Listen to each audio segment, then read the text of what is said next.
ఎలా ఉంది నా జగన్ పాలన? జగన్ పాలన అస్తవ్యస్తంగా రాష్ట్రంలో ఇంత దురదృష్టకరణ పాలన ఎక్కడ ఉండదు. ఎలా అంటే ఏదే కానీ గిట్టుబాటు ధర అయితే ఏమి, కనీసము మనం ఆ రోజుల్లో పాస్ పెట్టి కొనాలంటే మ్యాక్సిమము మనం 7 నుంచి 800 పెట్టి కొనుక్కుంటాను. ఎప్పుడు 2015 కానీ 19 కానీ ఆ టైంలో. ఇప్పుడు మ్యాక్సిమము 1800, 1700, 2000 రూపాయలు. రైతు బాగుపడాలంటే ఏ విధంగా బాగుపడతాడు? ఒక లేబర్ కూలి మనిషికి వచ్చేసి 4 నుంచి 500 మధ్యాహ్నం దాకా 7 గంటల నుంచి 11 గంటల వరకు సాయంత్రం వరకు పనిచేస్తే ఎంత తీయాలను అది అర్థం మీద కాదు పరిస్థితి. ఈ రకంగా ఉంటే రైతులు ఏం బాగుపడతారు? అదిగాక ఈ ఎమ్మెల్యే గారు పూర్తి ఎరువులు కల్తీ చేసి రైతులు నోర్లు కొట్టేసి ఇబ్బంది పెట్టినాడు. అన్ని విధాలు ఉన్నాయి కాబట్టి రైతులు బాగుపడే పరిస్థితి ఏమీ లేదు ఈ ప్రభుత్వంలో. ఇప్పుడు మీ నియోజకవర్గంలో, కమలాపురం నియోజకవర్గంలో వైసీపీ ఎమ్మెల్యే ప్రజలకు వెళ్ళి ప్రజల సమస్యలు కానీ ఊరి సమస్యలు కానీ పట్టించుకుంటున్నాడా? ప్రజల సమస్యలు ఎటన్నా కానీ కమలాపురంలో ఆయన చేసింది ఏమీ లేదు. డ్రైనేజీ వ్యవస్థని తెచ్చినాడు. అప్పుడు మన చంద్రబాబు పీరియడ్లో ఉత్తర నరసింహారెడ్డి గారు డ్రైనేజీ తెచ్చినాడు. దాని ఈయన ఇచ్చేసి డ్రైనేజీ ఈయన అండర్ గ్రౌండ్ డ్రైనేజ్ తెచ్చినాడు మన నరసింహారెడ్డి గారు. ఈయన వచ్చేసి పైన డ్రైనేజీ కట్టినాడు. డ్రైనేజీ కడితే యాన్నే కానీ యాడ వేసిన గొంగలు యాన్నే ఉంది, యాడ ఉండే నీళ్ళు యాన్నే ఉన్నాయి. రైతులు వీళ్ళు సాయిబుల్ ఇళ్ళల్లో పోతేనేమి, ఈడ కాలనీకి పోతేనేమి, గుడ్డోళ్ళ కాలనీకి మేము ఊరు సందు తిరుగుతుంటాం కాబట్టి తెలుసు. పరిస్థితి చాలా అస్తవ్యస్తంగా ఉంది. కమలాపురంలో ప్రజలనే వాళ్ళు నీతి నియమాలతో ఉంటే నరసింహారెడ్డి గారికి ఎన్ని ఓట్లు ఉంటే అన్ని ఓట్లు వేసినా కూడా తప్పు కాదు. ఇప్పుడు కమలాపురంలో అది ఒక్కటే కాదు, ఫ్లైఓవర్ అన్నారు. ఫ్లైఓవర్ వస్తేనే నేను ఎలక్షన్కి వస్తానని చెప్పినాడు ఆ రోజు ఆయన ఎమ్మెల్యే గారు. ఈరోజు ఫ్లైఓవర్ ఏమన్నా వేసినారా? ఇప్పుడు ఊరికే నామకాస్తికి నోటిఫికేషన్ వస్తుంది. ఆ పక్క 2 బొక్కలు, ఈ పక్క 2 బొక్కలకు మిషన్ పెట్టినాడు. బొక్కలు పెట్టేదానికి మిషన్ పెట్టినాడు. అవి ట్రాఫిక్ ఇబ్బంది అయితే ఆ మిషన్ పెట్టుకున్నాడు అంతే. ఏం జరుగుతూ ఉంది? డెవలప్మెంట్ ఏం లేదు కదా.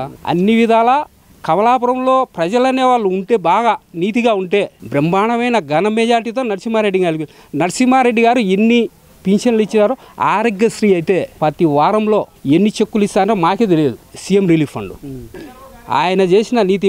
చెరువుకైతేనే మా ప్రభాకర్ రెడ్డి గారు చెప్పినట్టు చెరువుకైతే ఇప్పుడు ఈ గవర్నమెంట్లో కూడా ఆయనకేం కర్మ. ఈ గవర్నమెంట్లో కూడా ఆయన 1-2 లక్షలు ఖర్చు పెట్టి చెరువుకు నీళ్ళు తెస్తాడు. ఎందుకు తెస్తాడు? ప్రజల కోసం తెస్తాడు. ఎన్నికల్లో పుతనాశిమాడి గెలుచాడా? ఘన విజయంగా 30,000 పైచిలుకుతో ఆయన విజయం సాధించేది తథ్యం.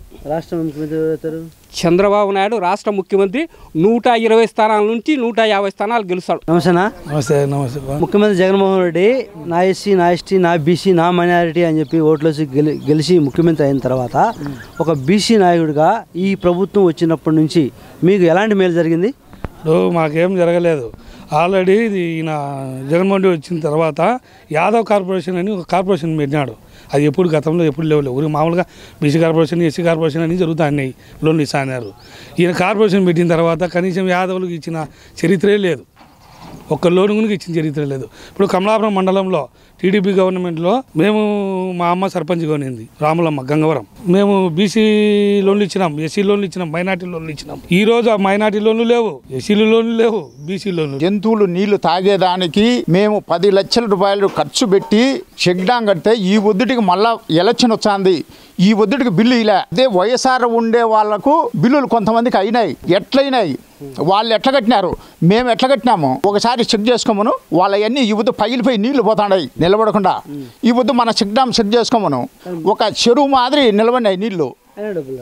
డబ్బులు ఇలా, ఇప్పుడు కూడా డబ్బులు ఇలా. ఏం ప్రభుత్వం ఇది? అధికారులకు తీసుకుపోయినాను, అన్ని చేసినా ఎవరు పట్టించుకునే దానికి ఇప్పుడు ఎవరు?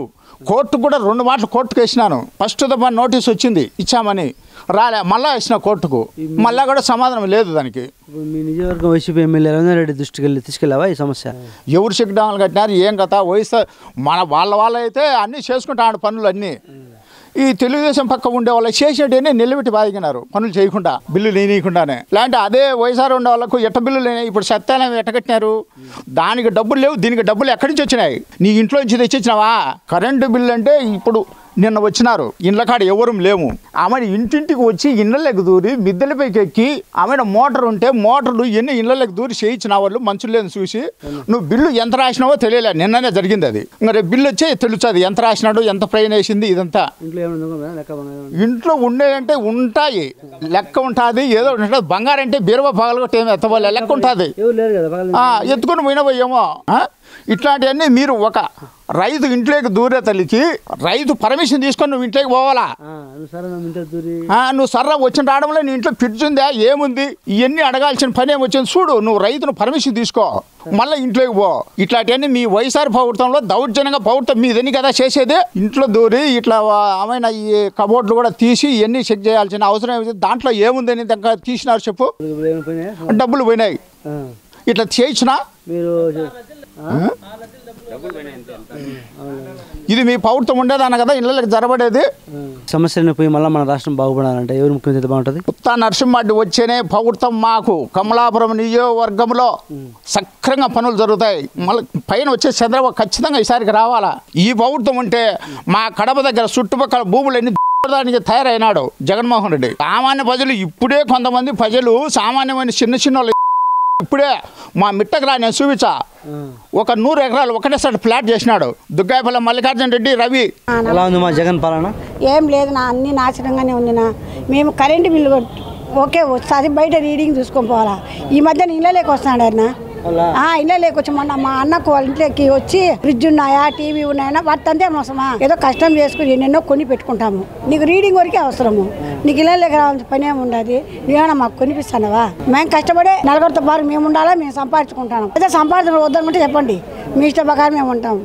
రేట్లు చూస్తే అమితంగా పెరిగిపోతున్నాయి. మేము కూలీనాలు చేసుకునే వాళ్ళము, మేము మామూలుగా జ్యూస్ అమ్ముకుంటాము. ఇంత రేట్లు పెంచితే మేము ఎక్కడి నుంచి చేయాలా? మా పిల్లల్ని ఎట్లా సాక్కోవాలా చెప్పండి మీరే.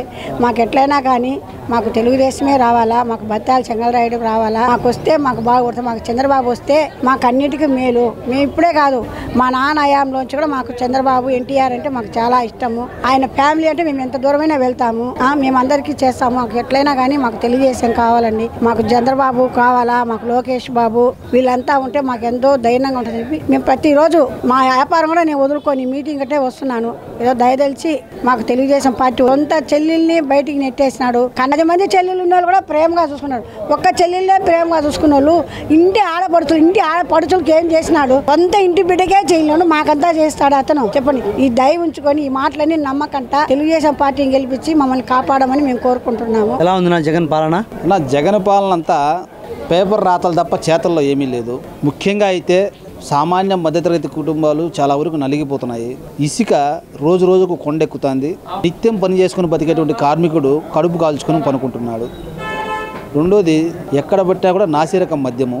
30% మద్యం తాగిన వాళ్ళు హాస్పిటల్కి డబ్బులు పెట్టుకోలేక అల్లాడుతున్నారు. తర్వాత అమ్మఒడి అన్నాడు. ఆయన ముందు ఏం చెప్పాడంటే ఎంతమంది ఉంటే అంతమందికి అన్నాడు, మరి 2కి అన్నాడు, మరి 1కి అన్నాడు. దానికి ప్రపంచంలో లేని కండిషన్స్ పెట్టినాడు. పెద్ద షోరూమ్ లాస్ట్లో డాట్ పెడతాయి. ఆ విధంగా 200 యూనిట్ల కంటే మించితే రాదు అంటాడు. ఆయన డబ్బులు నాకు కడతాడన్న. ఇప్పుడు ఎండల కాలము ఇంట్లో చంటి బిడ్డలు ఉంటారు, ముసలోళ్ళు ఉంటారు, వాళ్ళు ఫ్యాన్ వేసుకోకుండా ఎలాగుంటారన్న. ఆయన అయితే బాత్రూంలో కూడా ఏసీ పెట్టుకోవచ్చా? అంటే మా డబ్బులతో మేము ఫ్యాన్లు వేసుకున్నా, మేము కరెంటు కాల్చుకున్నా అది ప్రభుత్వానికి ఆదాయమే కదా. మరి అటువంటిప్పుడు ఎందుకు మీరు ప్రభుత్వానికి మేము ఆదాయం చేకూరుస్తామన్నా మీరు పథకాల్లోంచి తీసేస్తున్నారంటే ఇది కేవలం బూచి చూపిస్తున్నారంతే. ఈ ప్రభుత్వం ఏం చేస్తుందంటే ఆర్థిక వనరులను సృష్టించడం చేతగాక పథకాలను అమలు చేయాలనే ఉద్దేశంతో ఏదో ఒకటి బటన్ నొక్కడం, పని జరుపుకోవడం. ఈ మధ్యనే మీరు చూస్తే కుప్పంలో ప్రపంచంలో ఎక్కడా లేని విధంగా ఆయన ఒక ప్రాజెక్ట్ను ఓపెన్ చేశాడు. ట్యాంకర్తో నీళ్లు నింపి గేట్లు ఎత్తారు. మరుసటి పొద్దున ఈ లారీలు ఎత్తుకొని ఇదేం దెబ్బ అనుకున్నా. ఇంకొకటి చెప్తాడు, పోలవరం అంట హాలీవుడ్ ఇండస్ట్రీలో సినిమాలో యాక్సిడెంట్ చేస్తారు చిన్న బొమ్మలు పెట్టి. ఆ విధంగా పోలవరానికి ఒక లైట్ పెడుతున్నారు. అదొకటి. ముఖ్యంగా అయితే నేను ఆంధ్రప్రదేశ్ రాష్ట్ర పిల్లలకు మేనమామ అంటాడు. మరి ఆయన సొంత మేనల్లుడు పెళ్లికే పోలేదు. ఆ మేనల్లుడికే న్యాయం చేయలేనోడు రాష్ట్రంలో ఉండేటువంటి మేనల్లుడికి ఏం న్యాయం చేస్తారన్న? ఆయన నమ్మి తల్లింటికి రాదు, చెల్లి పెళ్లికి పిలిచదు, పక్కన నిలబడుకుని ఫోటో దిగాలనుకున్నా భయపడుతున్నారు. ఇతను ప్రపంచంలో అష్టదరిద్రులకెల్లా నిష్టదరిద్రుడు ఉన్నట్టున్నాడు. ఈయన ఎక్కడ కాలు పెడితే అక్కడ పాదాల లోకంలోకి అది తొక్కిపోతారు. మామూలుగా మన పెద్దలు రాజకీయంలో ఉన్నటువంటి గత సీనియర్ నాయకులు కూడా వృక్షో రక్షిత అని చెప్పారు. ఎక్కడికైనా వెళ్తే ఈ చెట్టు పలానా ఎన్టీ రామారావు గారు నాటారు, ఈ చెట్లు పలానా రాజశేఖర రెడ్డి గారు నాటారు, పలానా అని. ఇప్పుడు జగన్మోహన్ రెడ్డికి కొత్త బిరుదు వచ్చింది, వృక్షో భక్షిత అంటే చెట్లను ఆయన ఈ చెట్టు ఎవరు కొట్టారంటే ఓహో ఈ ఊర్లో చెట్లు కొట్టారంటే జగన్మోహన్ రెడ్డి వచ్చాడు. ఈయన పరదాల వీరుడు చెట్ల నరకవీరత రత్న అనే బిరుదు ఇయ్యాల. అబ్బో ఈయన గురించి చెప్పుకుంటా పోతే చాలా ఉన్నాయన్న. ఆఖరికి రాష్ట్రంలో క్రికెట్ ఆడే వాళ్ళ మీద కూడా రాజకీయం చేసి బయటికి తరిమేస్తున్నాడు.